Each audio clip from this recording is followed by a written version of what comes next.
Car दुर्घटन आहत हेले Indian Idol season 12 winner Pawandeep राजन।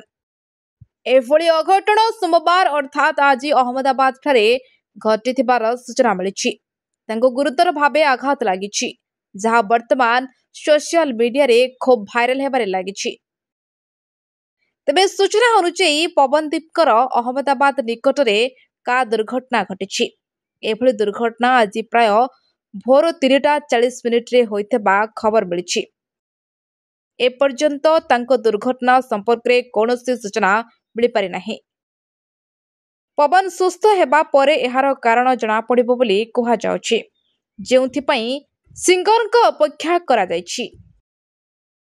किंतु सोशल मीडिया रे वायरल वीडियो रे पवन को हाथ एवं गोड़ रे शक्त आघात लागिथिबा देखिबा को मिलुछि। एहा मध्य अनुमान करा जाउछि जे तांकर गोड़ एवं हाथ फ्रैक्चर होइछि। तेबे तांको प्रशंसक माने आरोग्य कामना करिसेंती।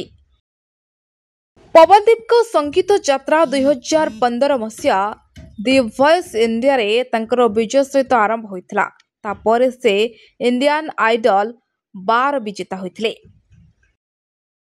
पवनदीप इंडियन आइडल 12 ट्रॉफी सहित एक कार एवं 25 लाख टंकार पुरस्कार राशि जितिले। संगीत क्यारियर रे धीरे धीरे सफलतार सह आगे चलिछंती। से अनेक फिल्म और एल्बम रे निजर स्वरदान करिछंती। कला प्रति थिबा तांकर भल पाइबा समस्तक मन को जीति पारिछंती, जहा द्वारा तांकर चमत्कार स्वर गीत रे प्रतिफलित करे। Report SGTV Odia.